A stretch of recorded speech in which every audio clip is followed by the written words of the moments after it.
Let's get started with the problem of the day. I'm so excited. A square. This one is a toughie, by the way. I purposely think it's tough. A square of perimeter 32 centimeters is circumscribed about a circle. Whew, that's a lot of stuff going on there.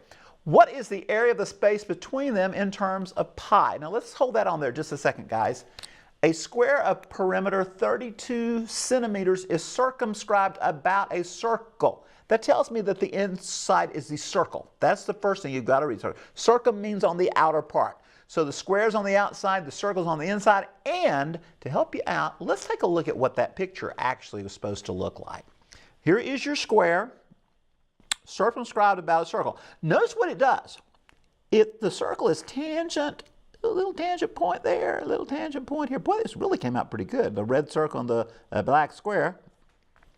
And those are tangent points. That's when we say that circle was inscribed. We can also say the square is circumscribed. So that's first thing. Once you draw the picture, it becomes a little bit easier. Now, in an ACT or an SAT test, they would probably just give you that picture and say, have at it. But let's see what the have at it is about, because there's only one, well, actually two numbers, right? We got pi to worry about, and we've got a 32. And you go like, what in the world, Ernie Roberts, are we going to do with this? Well, what we're going to do is, notice it's a perimeter. All four sides in a square are the same. So, first of all, let's just divide up all four sides here. That's easy, right? 4 into 32, we get 8. So we have an 8 here, an 8 here, here, there, 8 in here, blah, blah, blah. There we go. That's an 8 also. And you say, well, that's great, because you know what? The whole idea here is we're going to take the area of our square, which now we can figure out because we know each side is 8, right? And we're going to subtract the area of our lovely circle. And then we have it in terms of pi. And just for the fun of it, we will all go to the trusty calculator, if you're still with me here, and we will see what that is actually as a decimal and see, does it make sense, our final answer in terms of decimal form too. Because a lot of times, these are the kind of ways you'll have it on an ACT or SAT. Will have something pi in the final answer. And you're going like, well, what does that really mean? Well, let's run it in there and see what it is in terms of the world of decimals. But as we have it here, this part's easy. That's going to be 8 squared, right? And that's going to be 64. So we're starting at 64. And then we're going to lose whatever we got inside the circle. Now let's find the center of the circle. Because it's in a square, it's going to be pretty much right about there, maybe a little lower. Maybe. It's going to be 4 on each side, like a little periscope type thing here. So where are we going then? I said 4, didn't I? We have a radius, I was about to say ratio, but it's a radius right there of 4. And what's the formula for area of a circle? How about it? Pi r squared. So let's see how this is going to function. You're going to start with your 64. How about it? Everybody good? I'm good. And r squared. That's all we've got to figure out, isn't it? R squared is going to be 4 times 4, which gives us 16. And there's 16 pi. Now, just going to say some what ifs, because we've got a little bit of time here. What if I decided that I wanted to know just one of these sections? Well, they're all the same, aren't they?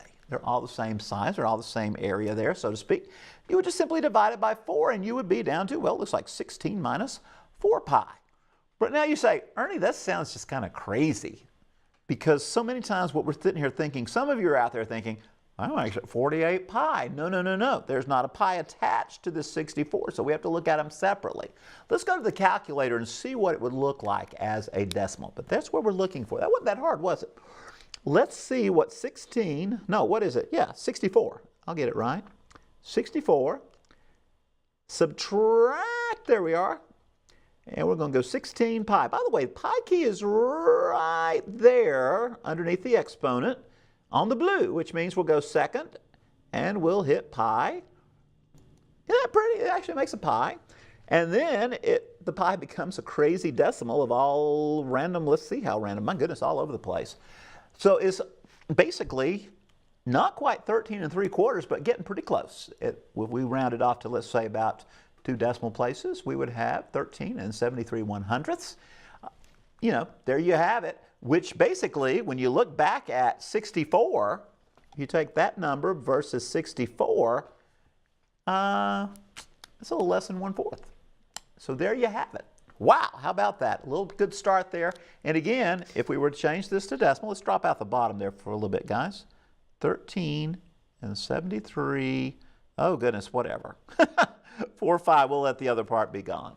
Those kind of things. And by the way, those would be in, you got it, square centimeters. Square centimeters. So that would be centimeters squared. We always like to come back to that little business there. But anyway, that is a cool problem. That is really a cool problem. And as I said, you see something like that on an AC test, a lot of people get real nervous. And, oh, gosh, it's terrible. But just think. All the information was there. You just got to play with it. All right? Hey, and problem of the day. You got it. Ready to go.